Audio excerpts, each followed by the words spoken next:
ஆனந்தி குடும்பத்தோட வெளியே போயிட்டு வீட்டுக்கு வர்றாங்க.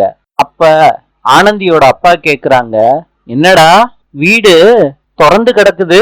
ஆனந்தியோட அண்ணன் வீட்டுக்குள்ள போறாங்க. அவங்க அப்பா சொல்றாங்க வெளியே நின்னுகிட்டு, டேய் நீ வாட்டுக்கு வீட்டுக்குள்ள போகாதடா அப்படின்னு கத்துறாங்க. ஆனந்தியோட அண்ணன் வீட்டுக்குள்ள கேட்காம போயிடுறாங்க. இப்ப வீரபத்ரன் மாஸ்க போட்டுக்கிட்டு அவங்க அண்ணன் கழுத்துல கத்திய வச்சுக்கிட்டு மிரட்டுறாரு. வீட்டுல உள்ளவங்க எல்லாம் அதிர்ச்சி ஆயிடுறாங்க.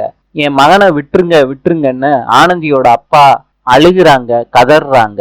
அந்த நேரத்துல வீரபத்ரன் அவரோட மாஸ்க கழட்டுறாரு. எல்லாரும் வீரபத்ரனை பார்த்து சிரிக்கிறாங்க. ஆனந்தியோட அண்ணன் சொல்றாரு, ஒரு நிமிஷத்துல எல்லாரையும் பயமுறுத்திட்டீங்களே. ஆனந்தியோட அம்மா சொல்றாங்க, மாப்பிள வந்து உட்காருங்க, ஏன் நின்னுகிட்டு இருக்கீங்க? ஆனந்தியோட அப்பா கேக்குறாங்க, மாப்பிள வந்திருக்காரு, பேச மாட்டியா ஆனந்தி?